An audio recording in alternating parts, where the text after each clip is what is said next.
What's up, everyone? Welcome back to Conflicts of Interest. This is episode 197. I'm the host, Kyle Anzalone. On today's show, I'm covering Afghanistan and the humanitarian crisis there, the war in Yemen, and a new update from the UN on what they believe the death toll from that war to be. And then I'm going to get into the declining faith of Americans in their military and give my take on why. So, a lot of important stuff in today's show. Please share it. You find it at the Libertarian Institute, libertarianinstitute.org/Kyle for a full archive of the show. Also post my daily news roundup at the Libertarian Institute. I've had nearly 150 stories the past couple of weeks that I put in those roundups. Couple sentences summarizing the important stuff that you need to know. You could click on the link if you want more details. But check out the Libertarian Institute and all the great stuff there, but particularly my news roundup and conflicts of interest. You can also find the show on YouTube, Rumble, or Odyssey. If you like the video version of the show, got the news crawler on the bottom, got maps sometimes, all the stories that I'm talking about. So if you think that adds to the show, please like, share, subscribe to the show wherever you like to watch your favorite shows. And then you can also check out the show on Facebook or Twitter, on Twitter at con_interest or at Kyle Anzalone_. You can also donate to the show at Patreon or Subscribestar and donate crypto. All the information is in the show notes page.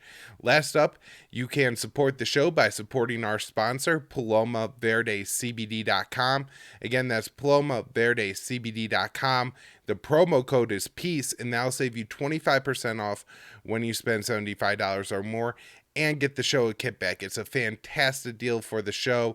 I know some of you are using it. They let me know every time a sale goes through, and so I really appreciate it when y'all are doing this.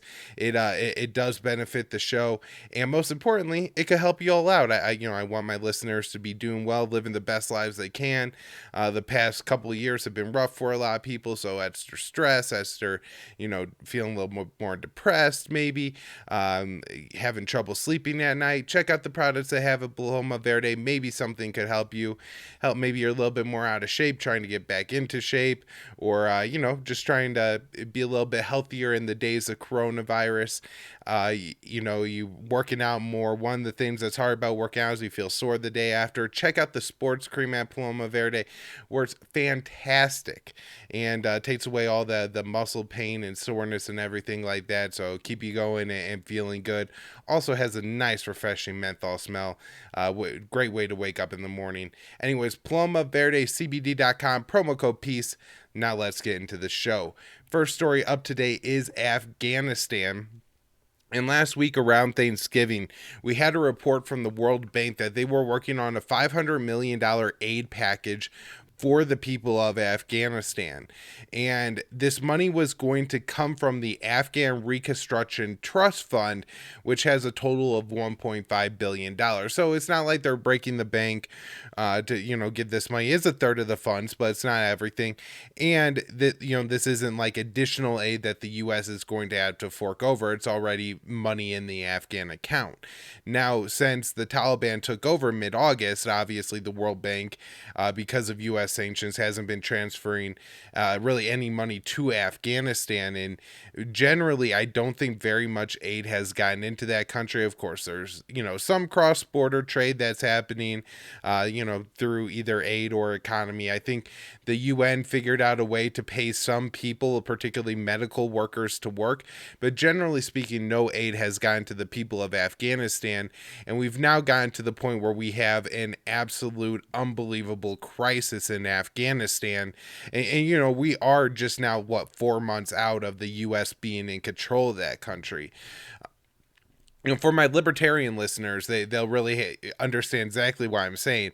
We basically popped one of the, proportionally at least, probably the biggest bubble of a country in history.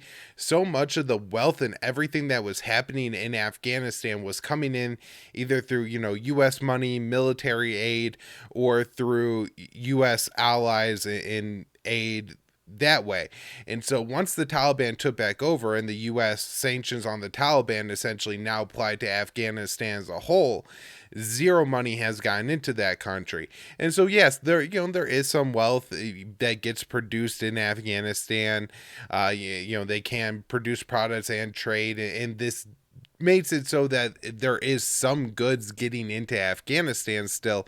However, not a whole lot, because so much of what was happening in that country was being imported, and a lot of that is because the US war has destroyed so much of that country over the past 20 years, and conflict over the past 4 decades in that country, largely fueled by US intervention, just using the Afghans as cannon fodder to weaken the Soviets during the 80s.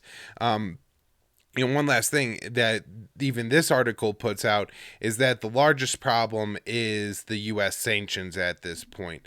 And so that was last week. This week, well, I guess right at the end of this previous week, we got a report from Reuters saying that the World Bank was now had a plan to use $280 million in those funds to help the Afghan people. So they've essentially cut the aid package in half. And since it seemed like the hangup for the old aid package was U.S. sanctions, you had to wonder if the package got cut because of U.S. sanctions. Now, what this new one is going to do is it's going to transfer the funds from the World Bank to the World Food Program and UNICEF.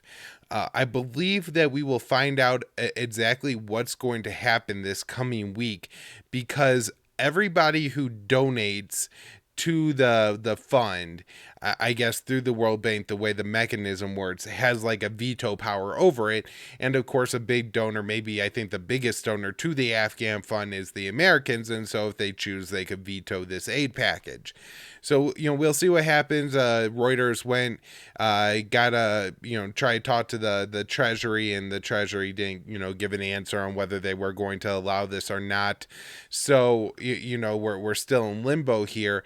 But one thing that gets pointed out in this article is that the Treasury says that they provide comfort letters, which what a phrase to use, right? But anyways, they'll send a letter to like whatever bank, some Chinese bank or something, saying that you won't face U.S. sanctions if you are providing basic supplies, food, medicine to Afghanistan. Now, what happens is, let's say that the people are providing basic supplies, but the U.S. labels some of those supplies as dual use, like masks or, upgrade masks, something like that. Well, now, rather than you complying with U.S. Sanctions and not getting hit with sanctions, you're going to get sanctioned because that item is labeled dual use. And so many people just stay out of trading with any group, any country that is sanctioned by the U.S., like the Taliban, Iran, Venezuela. They all report having trouble getting in medicine because of U.S. sanctions, and the U.S. always says, hey, we allow medicine to go in. And the problem is that they label so many items as dual use, and the U.S. is so fickle about things and is willing to sanction just for political gains, to look tough to the U.S. audience, that nobody really wants to trade with the with the country sanctioned by the U.S., because you risk being sanctioned yourself and having your business destroyed because of it. So that may happen. I think right now they're saying that 22.8 million of about the 40 million Afghans are going to face acute food insecurity this winter. Now, I don't think this means, like some people are interpreting this as, this many Afghans will starve to death.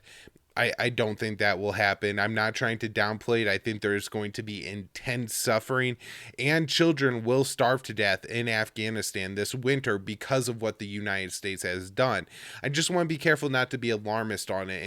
And, looking and seeing how the predictions have been made in Yemen in particular, and not that I necessarily think that people are trying to be alarmist and hyperbolic all the time, but there are things that happen where, let's say no food gets into a country.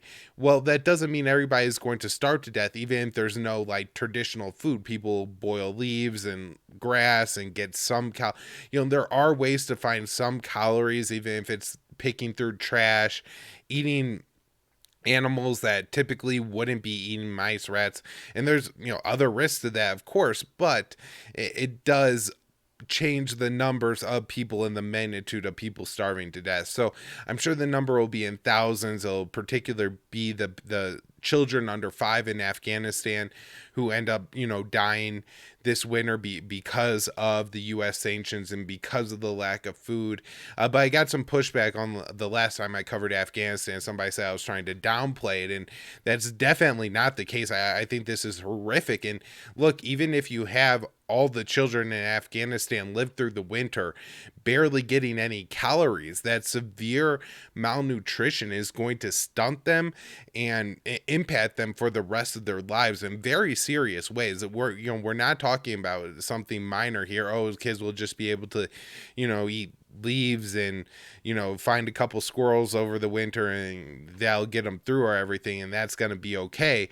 Just getting through this winter, especially again for the children under 5, this is going to affect them for the rest of their lives. It'll affect Afghanistan for the coming generations.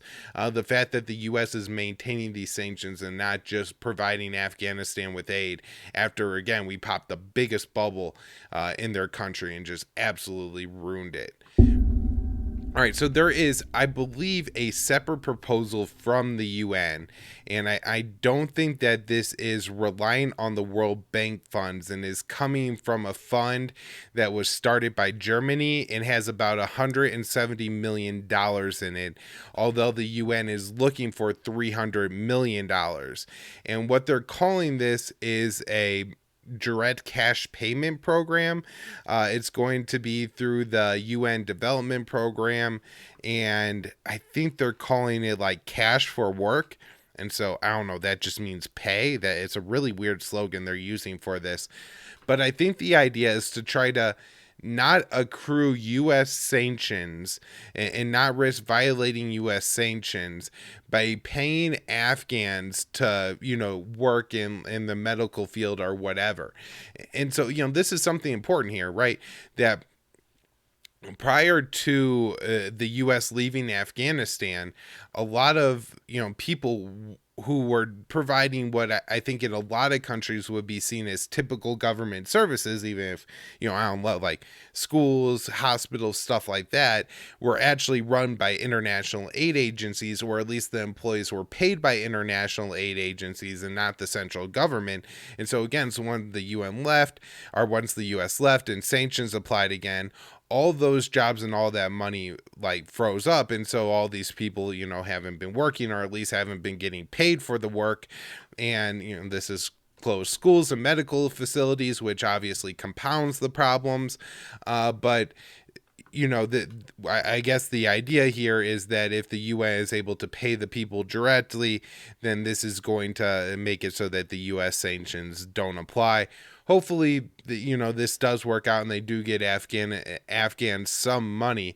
Although, again, this does raise kind of a big question for me, which is, why exactly are the Afghans starving? In Yemen, it's because there's a blockade of the country and because they don't produce a lot of their homegrown food, and a lot of their homegrown food production has been targeted by the Saudis in the air war against that country. And so it made sense that there's not enough food to eat. In Afghanistan, they keep calling it a currency crisis. And it kind of suggests to me that the problem is they don't have enough money. Like, the Afghans don't have enough money, but there's products to buy. And if that's the case, why don't the products, the price of those products just come down? And while maybe there's some temporary lag in the market that's going to cause some little bit of suffering or something like that, that should start to equal out at some point. It doesn't seem like that is happening. And so it could be that the US has just propped up so many corrupt people in Afghanistan for so long that the rich there's such wealth inequality, with the people who have gotten rich off the US government have so much and the other people have so little. I'm not sure, but it seems very odd that everybody's saying that the only problem in Afghanistan is a currency crisis and not a crisis of goods getting into the country as well. So there is, I think, $8 billion in Afghan funds that are held by the Federal Reserve. And this was the account of the old Afghan government, right? And so prior to August 15th, there was a count at the Fed that, the Afghan government could access whatever they wanted, that, no problems, and this is how they ran the country. Well, now that the Taliban have taken over, the Afghan government no longer exists, and so there's $7 billion sitting in the Fed, and the people who are now the government of Afghanistan are sanctioned by the US, the Taliban. And so there's, real questions on what's actually going to happen with that money. And there are people in the US trying to get their hands on it. There was a settlement awarded by a judge years and years ago, and I'm not sure if that judge actually intended for that settlement to ever be awarded or if it was more a symbolic thing. But I believe billions of dollars were awarded to some of the victims of 9/11 families. Not all of them, but some, which are ones who brought this particular lawsuit, and it was awarded against the Taliban. Now, I think there's factual problems with this. Like, you could maybe look at the Taliban and partially blame them for 9/11 because Osama bin Laden was hanging out in their country. But if you looked at where 9/11 was actually planned, the United States, Germany, Malaysia, Pakistan, if you look at how much control the Taliban actually had over Osama bin Laden was very little, and all this, then I think it becomes hard to say that the Taliban are on hook for billions of dollars to the victims of 9/11. Also, it does seem like kind of a large settlement payout. Now, there is another complicating factor, and that is there is a group of, I'm not sure if they were maybe injured contractors or the families of killed contractors, but there was a group who won a $138 million judgment against the Taliban because of was called a terrorist attack in Afghanistan. I really don't know the details of it. However, I don't know, like, if you're a military contractor and you go overseas and something happens, I don't know if you could sue the group that did it to you. That seems, I don't know. I mean, warfare is warfare. It's brutal. It's ugly. And, one of the things is justice always doesn't get done in a war. And so this seems like a pretty absurd contract. And also, if it does go through, I could imagine there's going to be a lot of other people, other lawyers thinking that they could bring lawsuits like this against the Taliban for crimes that have been committed in the past 20 years. Now, really interesting. What would happen, let's say an Afghan woman wanted to sue because the U.S. airstrike blew up her children or something like that. I bet she wouldn't be able to really have standing in a U.S. court or get more than a couple $1,000s from the U.S. government. So those are the people seeking money, I guess, not within the U.S. government. Of course, I have highlighted on the show in the past how Congress is absolutely going crazy. They're drooling over themselves, seeing this pot of billions of dollars and wondering what they're going to do with it, trying to give the Ukrainians some of the money and weapons and everything. But the Biden administration, I guess, report to Charlie Savage here at the New York Times that it has kind of a three-pronged approach they want to take. And they say, number one is that some of the money should go to the settlements, and that they don't want any money going to the Taliban. And so I'm not sure what the order is going to be there, how much money they're going to want to give to victims of terrorist attacks and everything like that. But they're saying that they do want some of the money to go there, and that they don't want any of the money to go to the Taliban. And then they also said that there is a issue along with, like, some people who were victims of 9/11 who didn't get any kind of compensation that they want to give some of this money to. Again, maybe there does need to be some justice done from 9/11, but I think there's other places to look from this fund. And then finally, the last thing they're looking at is to make sure that a little bit of this money, I guess, does go to some aid, but it's not exactly clear to me what's happening. and how much money is going to go to aid, especially because, again, the Taliban are in charge and there's so many U.S. sanctions against Afghanistan.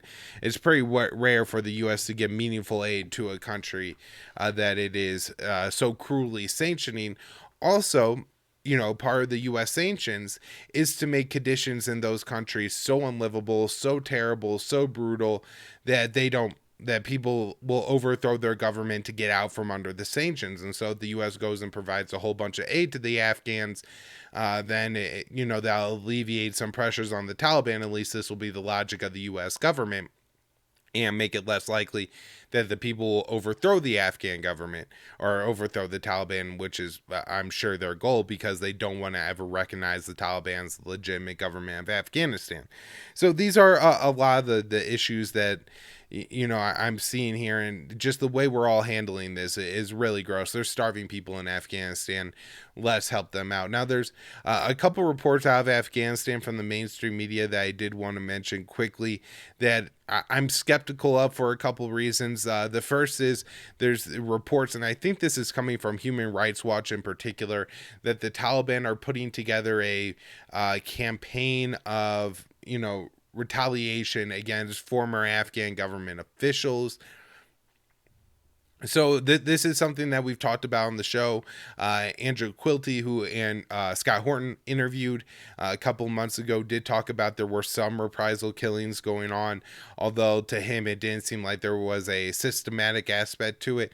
And so it could be this, where, again, as I've talked about the whole time, I imagine there's going to be plenty of cases where people are going to attempt to, either justly or not, address grievances from the past 20 years. And so if, the commander of the Afghan government's forces in your village was particularly cruel and terrible and was maybe involved in, the child rape that was going on, or was just, corrupt and cruel, if people go out and kill that person, well, I mean, that's not justice. It's not great, but at the same time, it's kind of to be expected, and not something that maybe a central Taliban plan would have a whole lot of control over. That being said, maybe as we do get further and further away from the Afghan government being in charge, and the Taliban feeling like they have more control, they are going to try to exact some reprisals against people they could feel be potentially dangerous in the future. Apparently, the U.S. is really pushing for the Taliban to really enforce like a blanket amnesty, which I don't think will happen, and honestly probably shouldn't to some extent. There are plenty of people within the Afghan government who committed war crimes over the past 20 years, and just giving them an amnesty isn't really justice either. Although I'm sure the Taliban coming and killing you in the middle of the night, doesn't count. And then the other thing was CNN is now reporting that little 9-year-old girl that they reported was sold to become a child bride has been rescued by an aid agency. Again, I remain a little bit skeptical of this story. It does seem, that she was living with her family. She went to go live with another family. My question is more around what she's what her intent was, and according to Afghan sources, it was more of a collateral situation, and where she was essentially going to work like as a maid in the house that she was working at, because the family had taken out so much debt from the person to feed their family in the past, or I don't know, blow them. I have no idea what the family was doing with the money. They could been doing heroin or something for all I know, but assuming that they're using the money to feed their family and everything like that, it's a really unfortunate situation, and it's not like these type of things didn't happen in other parts of the world ever, and it is drastically different from selling a 9-year-old girl into an arranged marriage or sexual slavery or something like that. From the actual reports I see in the mainstream media, it doesn't seem like there was any allegations of sexual abuse, and apparently the PR from like the deal was so bad that the families just worked out that she wasn't going to be used as collateral, and the family would just have to pay back the debt. Again, this isn't a pretty situation, but it is caused by the United States, not the Taliban, and I guess, again, I do think it's a little bit different than CNN is reporting it. All right, a couple other stories on Afghanistan quickly. The U.S. and Taliban had talks last week in Qatar. The new U.S. envoy to Afghanistan, Thomas West, was there to meet with the Taliban. Of course, Zalmay Khalilzad, the man who orchestrated the actual deal and everything, a longtime neocon, is now out, has resigned from that position. So I don't know much about Tom West, and it will kind of, I guess, figure out as things go on. I didn't hear anything about these really talks as a result. Doesn't seem like anything's coming from them. As I mentioned on this show, I believe last week or 2 weeks ago, the Taliban, for whatever reason, seemed kind of optimistic about the talks. I thought that was kind of misplaced in that I think was the case. It doesn't seem like any kind of deal got done or we got any closer to freeing up funds for Afghanistan relieving sanctions. There's a really interesting article in the Wall Street Journal called Taliban Covert Operatives Seize Kabul, Other Afghan Cities from Within.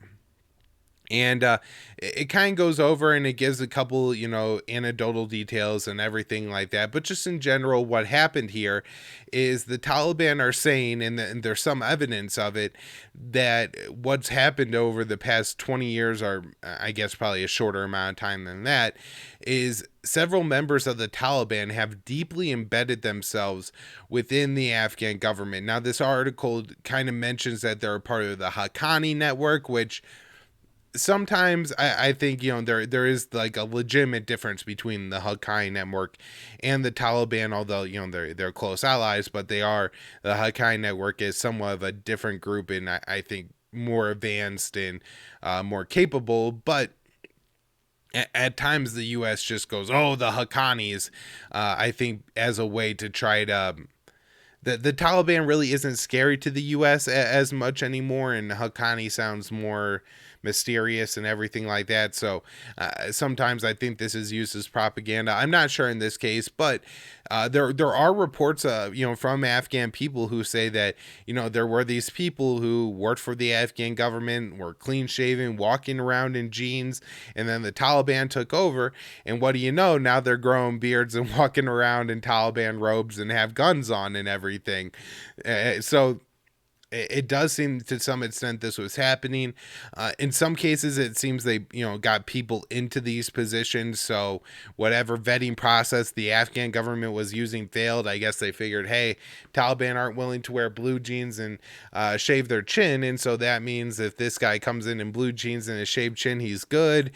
I'm not exactly sure, but they let people who were members of the Haqqani network, according to this article, take up influential posts within the Afghan government.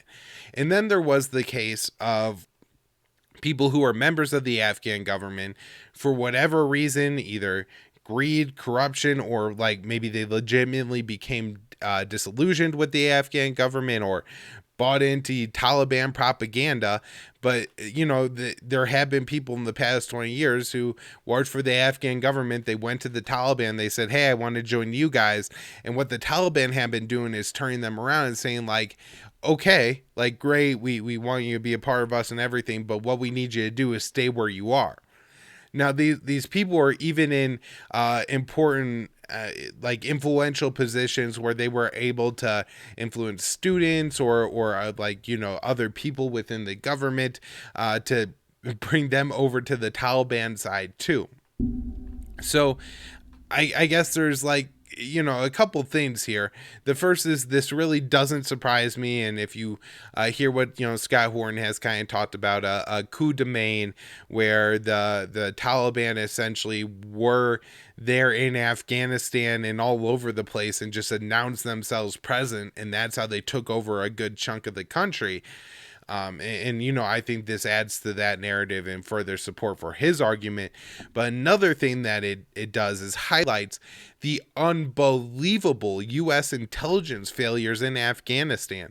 The fact that so many important posts of the Afghan government who were probably being paid salaries by the United States just simply were members of the Taliban and a disguise all this time? How could that possibly be the case? How could the CIA, which was all over Afghanistan, the Pentagon, not know and understand this? A huge portion of the economy of Afghanistan was coming from U.S. tax dollars.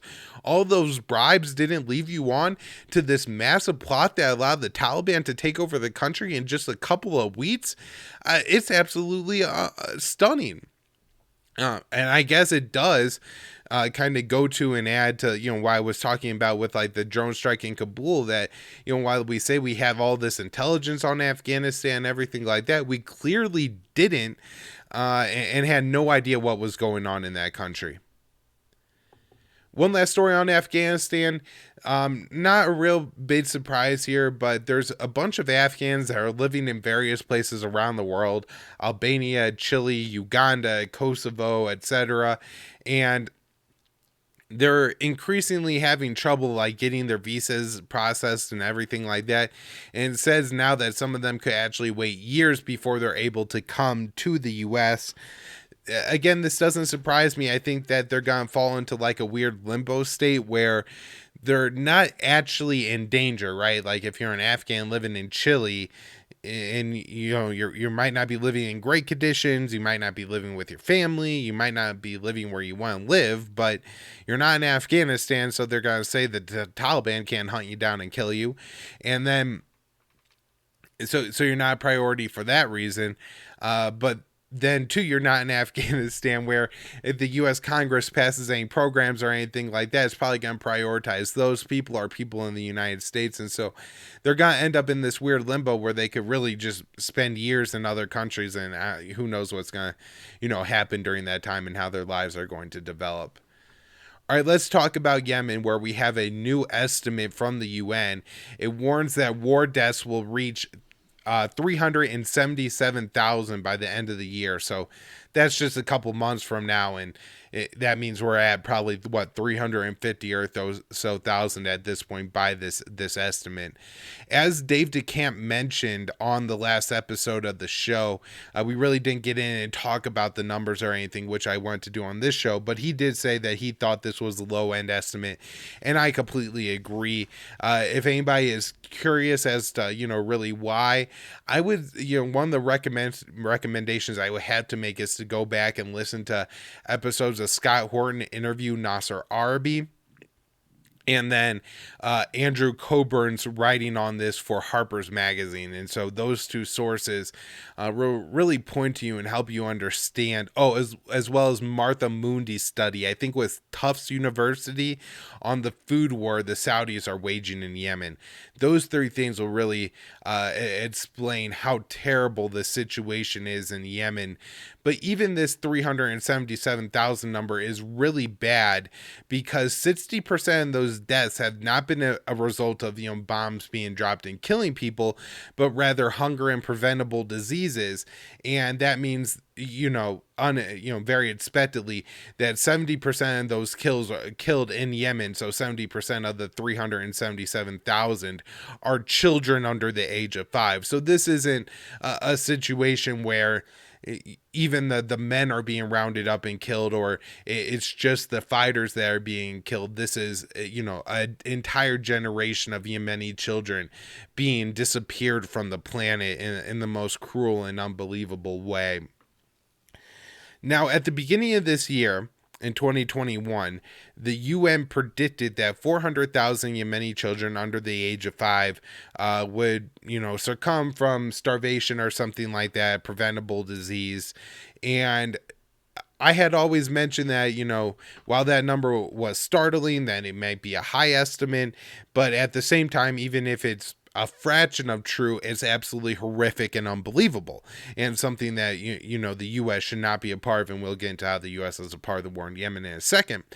But the idea here that we only have 377,000 total dead from the start of the war in 2015, when the UN was previously saying 400,000 this year. I think, we need to get some real answers from the UN and try to understand what's going on. They made some predictions that I don't know if it's exactly correct in this study as well, saying that 1.3 million would die by 2030 if the war continues. I mean, it just depends on how the war continues, right? And like where people go, what happens. There's so much environmental stuff that could go on in the process of those 5 years. But this has bombed the Yemeni people bad. This has destroyed an entire generation and probably more of Yemen. There's going to be people living in poverty, extreme poverty, not being able to eat, picking through garbage kind of poverty, for decades to come because of this war. So that's how horrible it is. Now let's talk about what's actually happening. The Saudis are bombing the Yemeni capital of Sana'a pretty frequently in the past couple of weeks. Prior to maybe the past, I don't know, month or so, a lot of the Saudi strikes were being targeted at central Yemen in the city of Marib. This is an area that is at least reported in the international press, and depending on who you talk to from Yemen, one of the more valuable economic areas of the country, and maybe more importantly, one of the traditionally North Yemeni cities. And so the Houthis taking this city would generally somewhat put the lines currently between the Houthis and the Saudis equivalent to Yemen pre-1990 when you had North and South Yemen. And so there's been a ton of airstrikes targeted at that area of Yemen, Marib. But the Saudis have also started to target the capital city of Sana'a, and which they have throughout the war. But recently, and this provoked the Houthis to carry out drone attacks against Saudi cities or Saudi oil facilities. As far as I could tell, the Houthis have not had any strikes in Saudi do any actual damage or kill anybody very recently.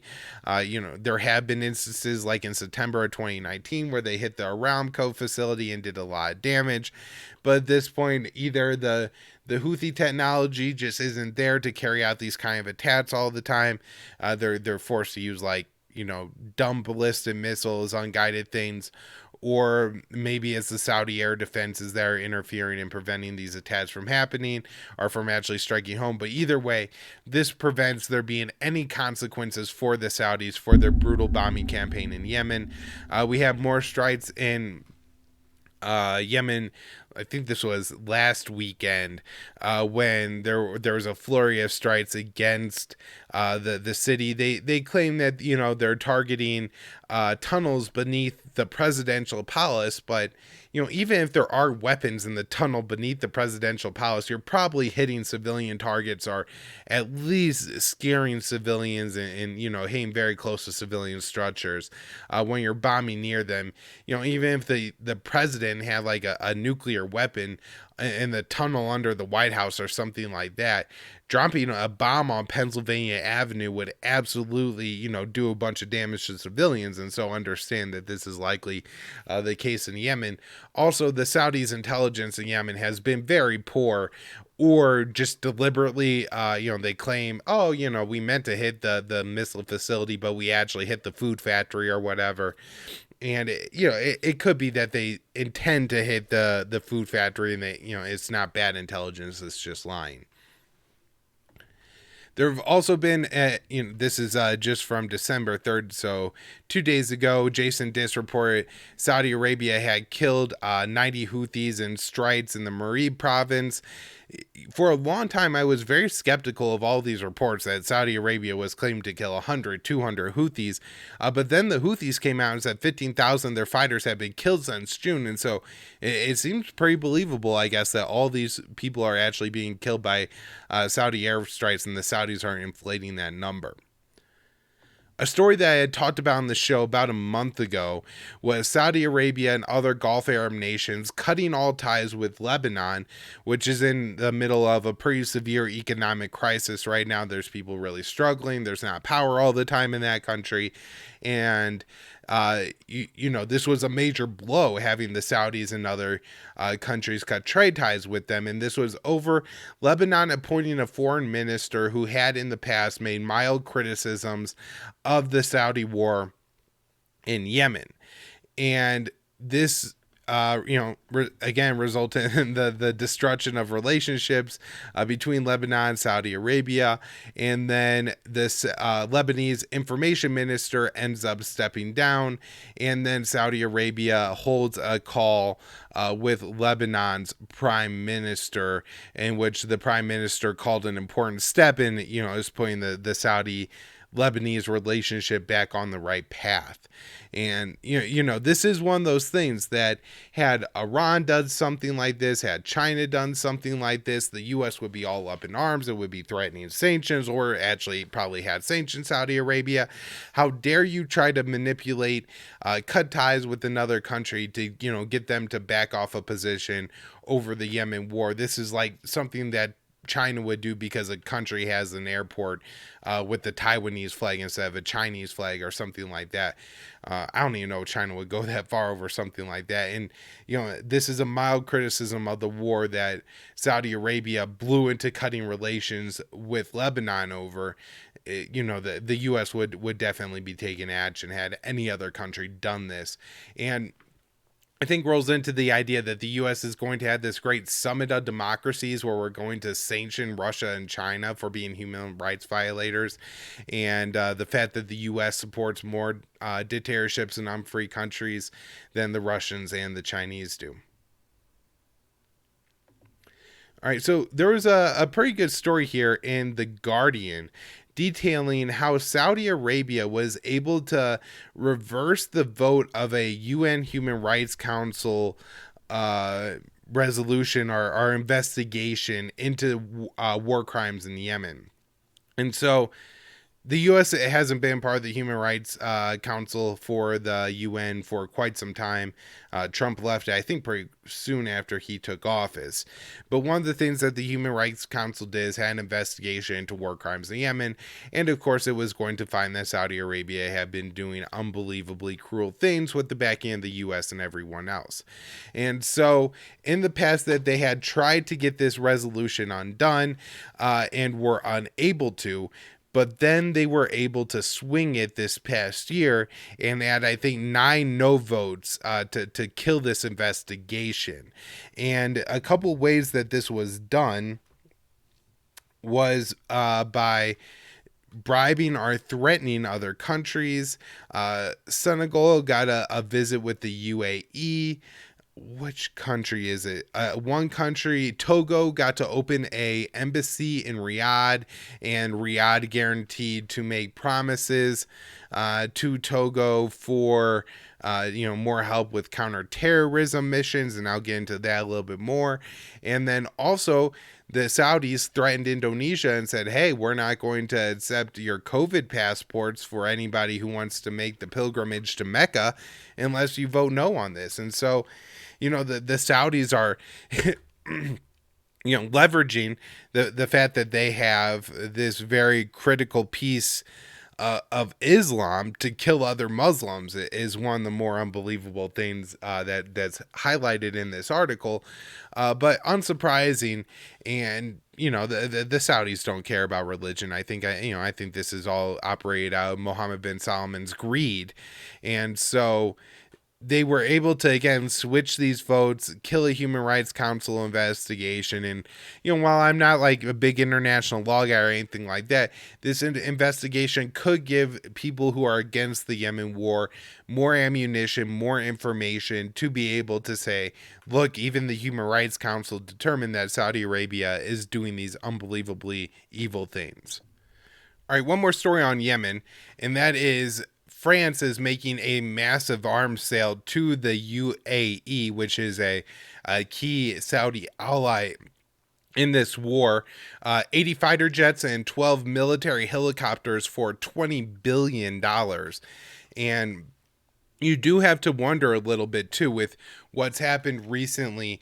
France getting cut out of a submarine deal with Australia due to the AUKUS agreement, and the U.S. planning to sell the Saudis, or the Australians, nuclear powered submarines instead of the French conventionally powered submarines. If this maybe wasn't something in some way facilitated or encouraged by the U.S. to help recruit the French military-industrial complex after its loss on the Australian deal. Want to talk about the Pentagon, but real quick, I do want to mention this story from Jason Leopold in BuzzFeed News. CIA files say staffers committed sex crimes involving children. They weren't prosecuted. He finds that over the past 14 years, the CIA has secretly amassed credible evidence that at least 10 of its employees committed sexual violence or sexual crimes against children. Though most of the cases were referred to U.S. attorneys for prosecution, only one individual was ever charged with the crime. And so that means, yes, there's 9 CIA pedophiles out there running around on the loose. It does seem that some of them were fired by the CIA for this, but these are serious crimes. One employee had sexual contact with a 2-year-old and a 6-year-old. We're not talking about like this guy happened to one time go on some website that he shouldn't have gone on. And, not that that's like an excusable thing. I'm not trying. These are sex crimes. These are people with legitimate, like, groping a 6-year-old is something that is going to, potentially ruin that 6-year-old's life. Kids who are sexually abused have a higher risk of overdose, engaging in sexual abuse themselves, suicidal behavior, having serious mental illness. And they're doing nothing about this because the guy is in the CIA. They're worried about screwing up state secrets. Well, let me tell you something. If your state secrets are held by a pedophile, they're not state secrets. Okay. This is my major issue. You do, I guess, have to wonder what the issue is here. Like, do law enforcement agencies like the CIA and police departments draw in pedophiles because it puts them in positions of power where they can commit sexual crimes and legitimately get away with it? Like we're seeing here, like we've seen so many times with police officers. Is this a case where, you put these people, you cause them to do crazy things around the world and, you justify it as the right thing to do, and that somehow breaks their brains and then they do all kinds of sick shit like this? I'm really not sure exactly how it becomes the case, but the fact that nobody's being held accountable and that there's not protests out of the CIA office right now is unbelievable. Again, this is disgusting. And the thing that we should find most intolerable, crimes against children, is being covered up in the name of state secrets. There's really no state secret important enough that you would sacrifice the life of a child for it. All right, now on to the Pentagon. The Pentagon is calling for an end of anti-satellite weapons testing, and this was after a Russian test hit a satellite, and at least there's claims that it threatened the International Space Station. The U.S. has canceled a spacewalk, and I think said that the debris caused the space station to have to be maneuvered a couple of times. I'm not exactly sure if this is a situation where, like, out of an abundance of caution, it moved from like 5 miles away to 6 miles away, or if it really like had to take evasive action. My guess is that the Russians probably didn't directly threaten the International Space Station, although mistakes happen, right? Like, that they could have thought that the missile was going to hit the satellite, and it did, but it like pushed the debris field further than it thought it would. I don't know how they calculate these things. One really important part, though, is that the U.S. has carried out these tests in the past and has caused similar problems. And so, for all the condemnation of Russia here, there's really not a recognition that the U.S. has done this in the past. And now that the U.S. is pushing the anti-satellite missile testing ban, you have to wonder if, Russia maybe carried out this test hoping to provoke the U.S. to want to carry out some kind of international treaty on putting weapons in space. Now, I think the issue here is that Russia is going to say that, we're going to develop these anti-satellite missiles because you're talking about developing anti-missile systems and putting them in space. And if we could, develop anti-satellite missiles, then we could just take out those systems and not have to spend all the money on the anti-missile systems that you want to put in space. And so my guess is that Russia would look for a far more comprehensive space weapons test ban treaty thing, and not just anti-satellite missiles that the U.S. is asking for. But who knows? Maybe the Russians will go for it and see, the potential problems here. This from Kelly Vallejos at the Quincy Institute for Responsible Statecraft. Poll: Americans' trust in military plummets to less than 50%. And she goes into and, talks about these numbers a little bit. Again, this is polling. Polling is off. But while, this is just one poll number, there are other numbers to, bat this up.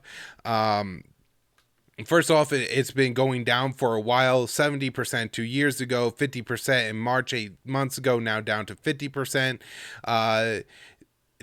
A Gallup poll found that 37% of Americans had a great deal of confidence in the military, 32% quite a lot.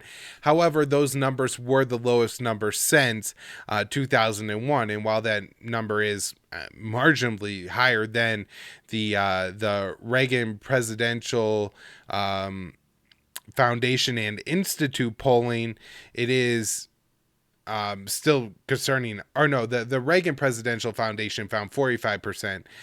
This was lower than the poll conducted by a leading conservative Republican organization, but at the same time, it is the lowest since 2001. And so, even if the numbers don't, line up that only 50% of Americans trust the military or something like that, the Americans' trust in the military is going down, and this is shown through several different polling data sites.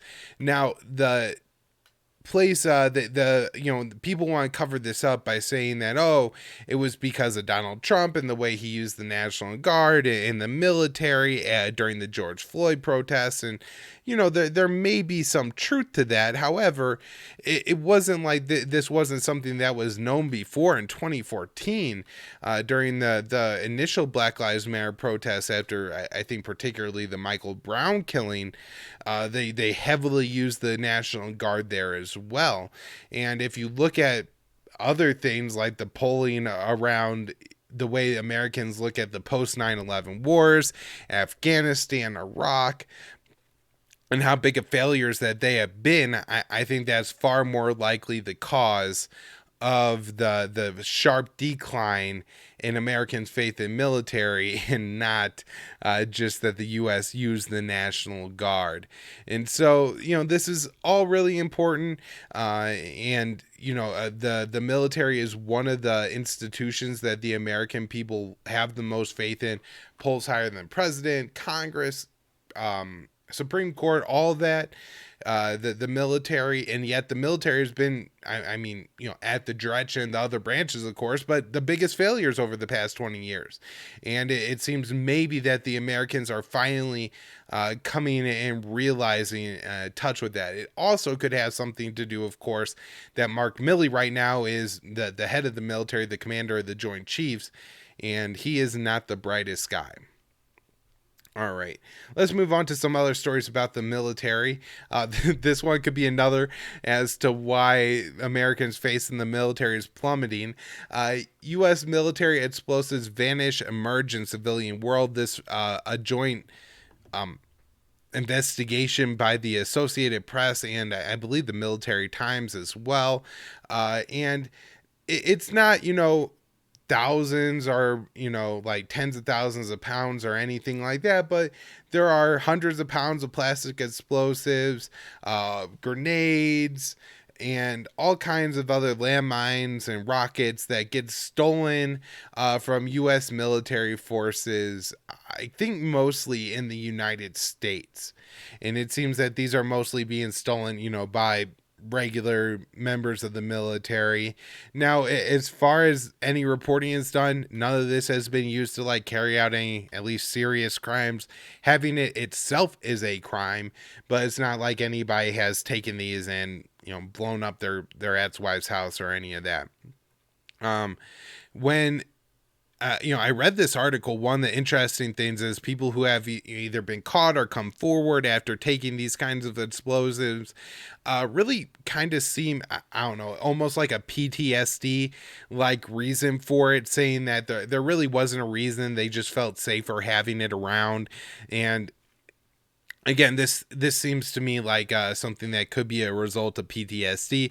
So if you have people serving and using these explosives in a way that, they saw as helpful to them or saving their life or something like that, then you bring them back to the United States and they no longer have the explosives.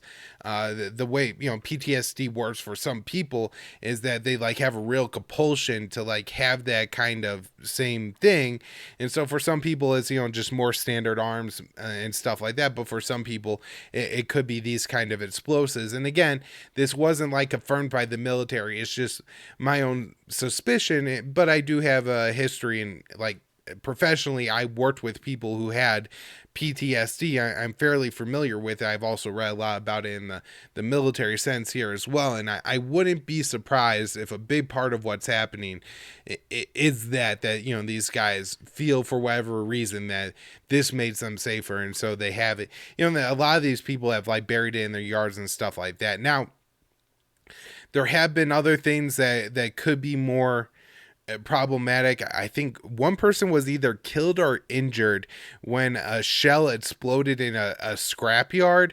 And so my guess is somebody stole some of these things, eventually got kind of antsy about having them, threw them like in a car, threw the car in a scrapyard.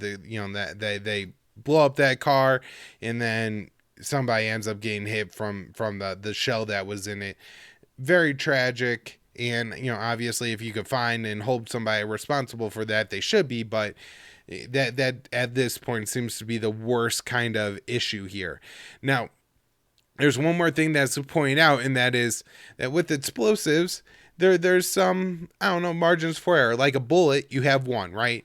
How many bullets did you shoot? 5. Okay, you shot 5 bullets, then you put the other 25 back in the box, and we know you don't have any extra, right? You could have evidence, boom, boom, boom, boom, boom. That was I hope 5. And that's 5. We know you shot 5 and everything like that. Now an explosive, especially C4, is like Play-Doh, and so you could pinch a little bit off, save it to the side, and nobody really knows because you do a big explosion. Also, they have a practice in the military where, let's say you're doing some explosive drills and everything like that. At the end, you have a couple pounds of explosives left over from various things. You could go fill out a whole lot of paperwork on returning it, or you could just like put it all in one big thing, hit a button, kaboomy.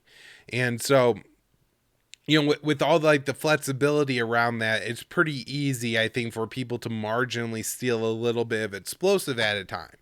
And again, so far this hasn't been used in any kind of crime or anything like that, but it is concerning that this is getting off of military bases and that it really doesn't seem to be heavily like punished, investigated, or well tracked. All right, now let's move on talking about former Secretary of Defense Mark Esper, who is suing the Pentagon for saying that they are unlawfully blocking parts of his forthcoming memoir, claiming it contains classified information.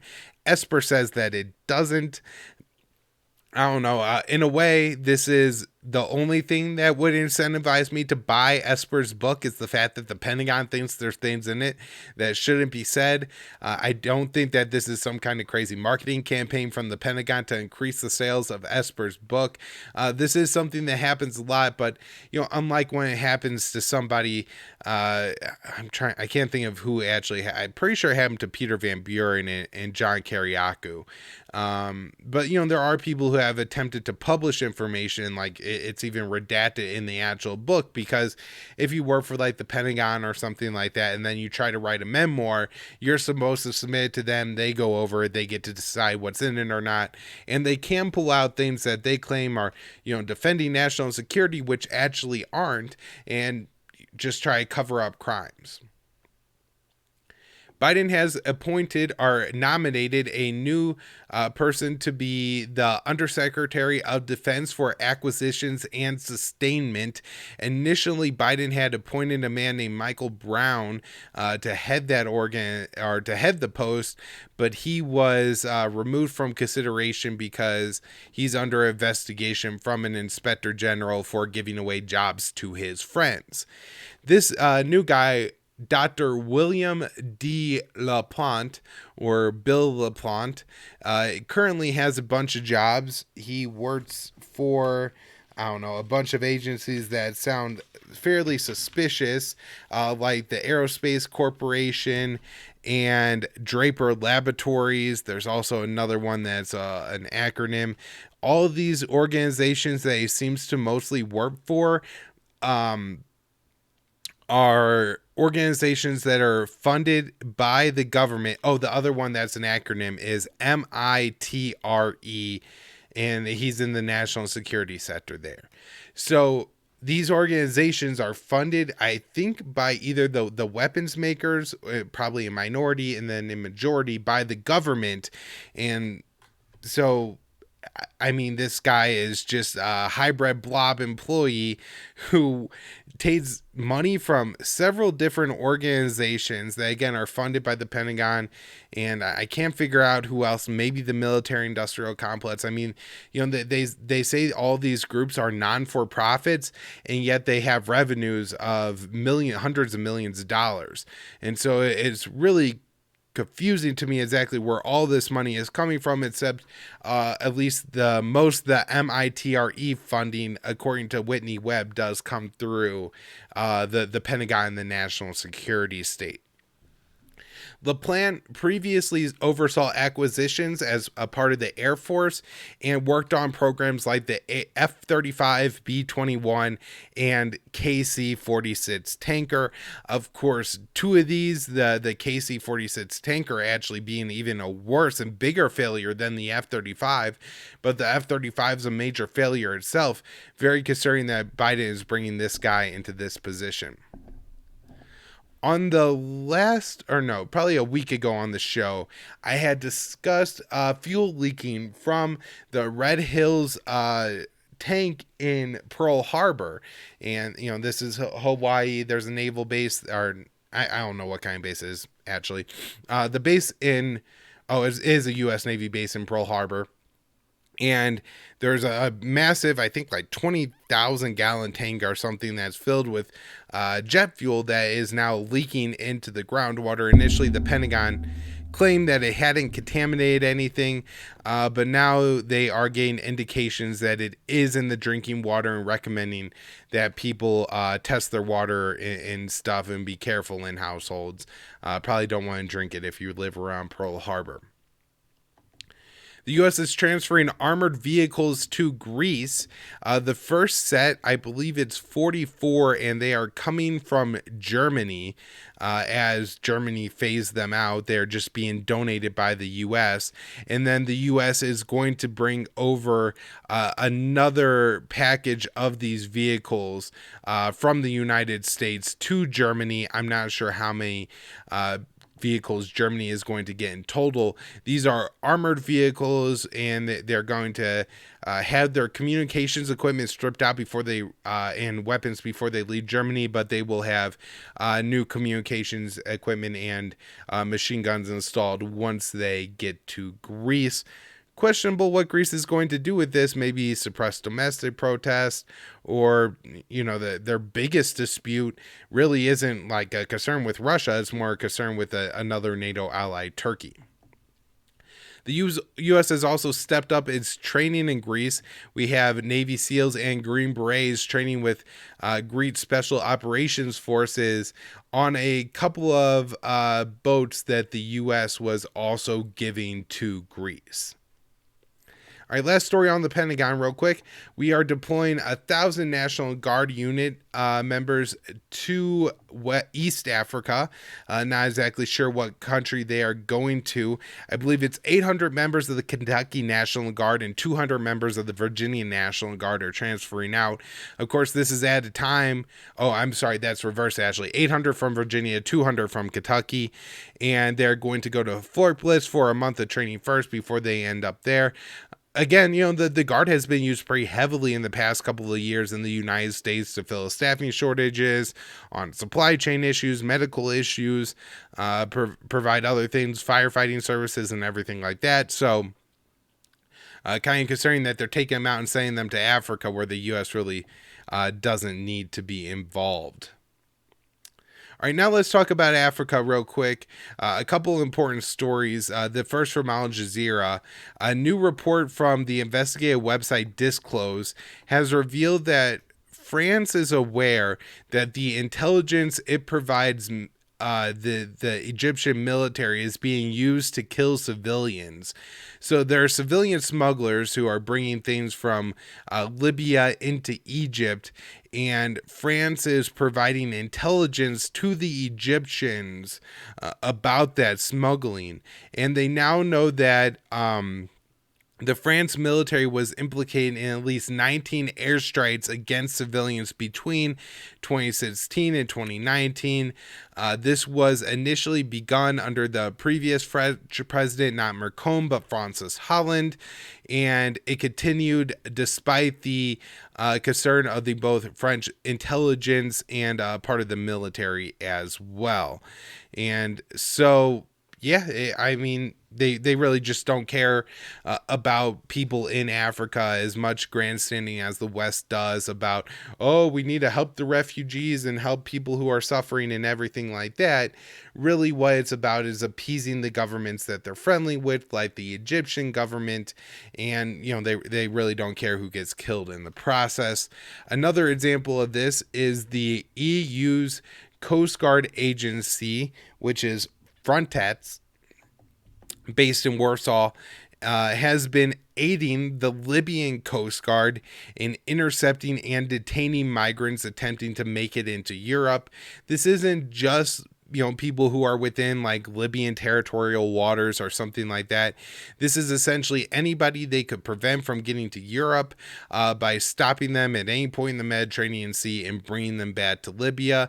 And this is by backing a Libyan Coast Guard that is one of the most brutal military, quote unquote agencies there are.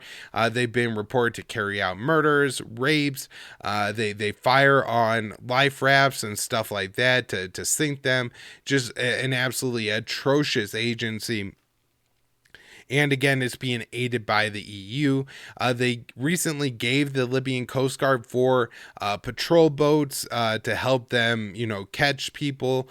And while they deny claims that Frontex denies claims that it's helping the Libyan Coast Guard, it's pretty clear to see that regularly Frontex will spot migrants, and then the next thing you know, the Libyan authorities show up and arrest them all. Now, as bad as it is, the Libyan Coast Guard operating in the sea, they're even worse on land, where they have horrific conditions in their detention centers. The biggest one, overcrowding. There's reports from detention centers that people sleep in shifts. There's not enough room for everybody to sleep, so they have to rotate so everybody is able to sleep. They've talked about rapes and murders in these prisons, that the Libyan Coast Guard is involved in human trafficking. The UN believes that they've carried out murders and things like that.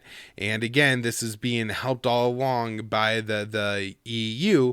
And of course, this is at the same time the EU is all upset about how Belarus is handling migrants on the border with Poland. It's just so much hypocrisy. One other story about Libya, and that is Saif al-Islam, the son of Muammar Gaddafi, was ruled by a Libyan court that he can run for president of Libya. This came after one of his representatives tried to submit appeal and was blocked by militants. And apparently there are enough people who support Saif al-Islam to go out, carry out protests, and that's what got him back on the ballot for the election. So, interesting that he's going to be able to run, and that election is coming up in about 3 weeks now on December 24th. 14 people killed in Burkina Faso, 11 civilians and 3 soldiers. This is just a part of the violence that's occurring in this part of the world, largely, I think, as a result of the U.S. war in Libya and the instability it caused, and the French forever war in Mali that's been going on since 2013 as well. There's an announcement of a new 4-state coalition to carry out military operations against the militants in this area. It's Burkina Faso, Ghana, Ivory Coast, and Togo, which I mentioned earlier in the show, was getting new counterterrorism funds from Saudi Arabia. And so that, there's already thousands of forces supplied to the area, and they've already created different coalitions in this area with Burkina Faso, Mali, Eritrea, and Nigeria. I think it was 6 countries, so Chad as well.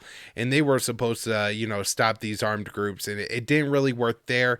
My guess is that a lot of times these governments take the money and the weapons that they get from other aid countries like Saudi Arabia, and then they use it for their own political reasons in their country, as well as maybe killing some terrorists, and it only exacerbates the violence overall. So there's this interesting thing that happened. There's a French military convoy redeploying from the Ivory Coast to Mali. And in between the Ivory Coast and Mali, if you're driving, you go through Niger. And once this military convoy, which was fairly large, entered Niger, it ran into what is reported to be a crowd of hundreds, if not thousands, of protesters standing in the middle of the road. Not exactly sure how exactly things escalated, but the French say, I think, that they, fired warning shots, and something people are now dead. There's people injured. I think a local authority said it was most likely inflicted by gunshots. Again, even if the French are shooting, it doesn't necessarily mean that this person was shot by a French soldier. However, it is pretty clear that the French military activity in the region did end up with these 2 people being killed. One more on Niger. This is important. Turkey will sell light aircraft and unmanned aerial drones, which I'm pretty sure can be armed. I don't know if, maybe the ones they're selling them can't be, but I'm fairly certain that the drones they're selling can be armed. And those are going to be sent to Niger. And so I would guess that country is ramping up a terror war and is going to start carrying out attacks against, whoever it labels as terrorist. In Ethiopia, the government, which now has the president Abiy Ahmed at the front of the lines, reported taking territory from the Tigrayan forces. I believe this was in the Hamara region. Not sure if this is a sign that the tide of the war is turning back in favor of the Ethiopian government, or if this was just some small victory, or if the victory didn't even happen. This is just Ethiopian government propaganda. But the fighting is going on, and the Ethiopians are reporting now that they are making progress. This is the site, by the way, that they retook. I'm sure a lot of people have seen these, I believe they're Christian temples that are literally carved into the ground. It's the craziest thing. They're like 3 stories tall, and they're carved straight down into the stone. And I guess, anytime there's fighting in regions like this, I want to take a second to point out the historical region for it. Just like in Sana'a, there's World Heritage Site is one of the oldest cities on the planet. Thousands of year old, like really cool, like mud houses that they have, these structures that they have in the old city of Sana'a that are being destroyed. Although at the same time, I don't want to take away from the fact that, like, if, one of those houses died, like a bunch of kids probably died in there too, which is far worse than the destruction of these structures, no matter how cool they are and like how unique they are. But when fighting happens around these World Heritage Sites, people take more of a notice and care a little bit more. Part of the reason that the Ethiopian government may be making progress is they have been getting more support from the UAE. A report from Al Jazeera, they took a bunch of satellite imagery and stuff like that and determined that the UAE was shipping a bunch of military aid, but particularly even some drones to the Ethiopian government, which gives the Ethiopian government a huge advantage over the Tigrayan forces, who don't have any air force whatsoever. And so that could, if the tide of the war is turning, it could possibly be because the UAE has given Ethiopia a bunch of new military equipment. Ethiopia is accusing the U.S. of spreading shameful misinformation. I'm not sure exactly why the Ethiopian government is saying this, if it's true or not, but it does, I think, signal to me that the Ethiopian government at least doesn't feel like it's being backed by the U.S. government, and I think that generally aligns with my thoughts on the issue, which is that the U.S. is tending to at least, I don't know how much support the U.S. has actually given the Tigrayan forces, but I think that is the side of the war that the U.S. prefers. One last story on Ethiopia, and that is Sudan says several of its troops were killed by Ethiopian forces along the border. I'm not sure what's exactly going on here. I know Sudan actually borders in part the Tigray region of Ethiopia. I'm not sure what side Sudan prefers, the Tigrayan government or the Tigrayans or the Ethiopians or anything like that. But it does seem that there was some skirmish there. It could turn into a larger thing. It could just be a one-off. A top Sudanese general warns the country could be a source of refugee influx into Europe if instability continues. This obviously seems to be the case, especially when you have 35 people being killed in other ethnic violence in Sudan. Aside from what's going on, people protesting the government, the clash on the border with Ethiopia, just thinking about where these people would go and how they would likely try to get to Europe, which would be through Libya, and what we talked about how much Frontex and the EU is backing the Libyan Coast Guard. If any Sudanese tried to get to Europe through Libya, they could be facing a very rough time. All right, last thing I talk about is the Ugandan forces are now working with the Congolese government and have invaded the Congo to take on the allied democratic forces. I really don't know a whole lot about this conflict. I know the Congo has been concerned with and trying to fight a campaign against the ADF for years now, to little, if no success. It seems largely, you know what, I can't even say that. It seems from Western reporting that I have seen, like particularly from Reuters and stuff like that, that the campaign against the ADF has led maybe to more ADF attacks or just more militia attacks by some groups against civilians in the Congo in the past couple of years.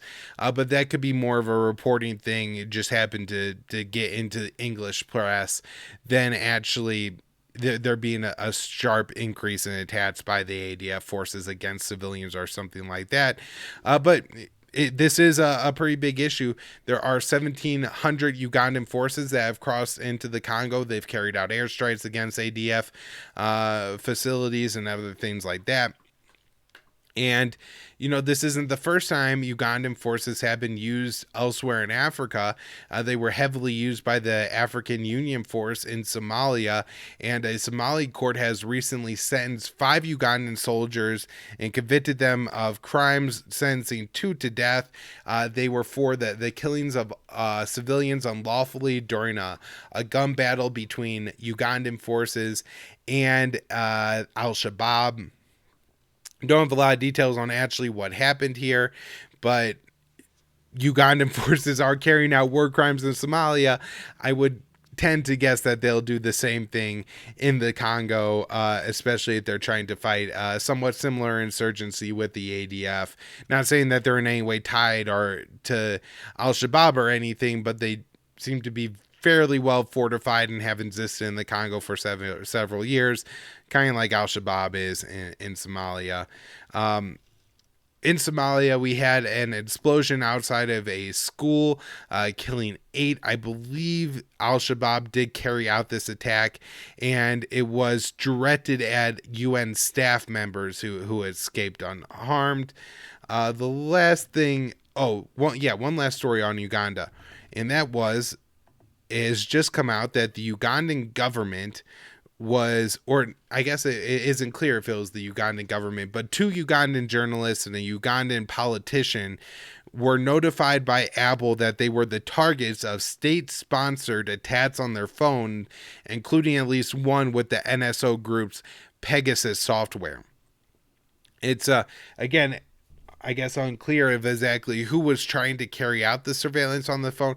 Really suggests it was the Ugandan government by, who was targeted, but doesn't necessarily have to be. And it's just more of a fallout of from the NSO group's Pegasus software spying on all these phones across the world.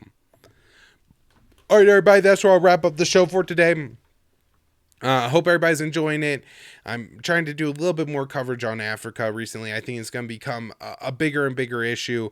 And, I'm very glad that I interviewed Danny Sherjan over the summer about Ethiopia and had the background that I do on that conflict, or else it would be even harder to talk about than it is.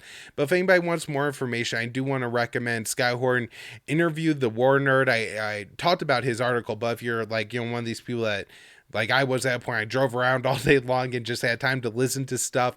I really recommend checking out that interview. Not only is there so much important information in there on Ethiopia, but you learn about how the wars are fought, and that really does at least help me to understand, what's going on in Yemen and Afghanistan and other countries, how these militant groups are fighting successful campaigns against much more powerful governments. All right, everybody. Share the show and keep supporting. Thanks.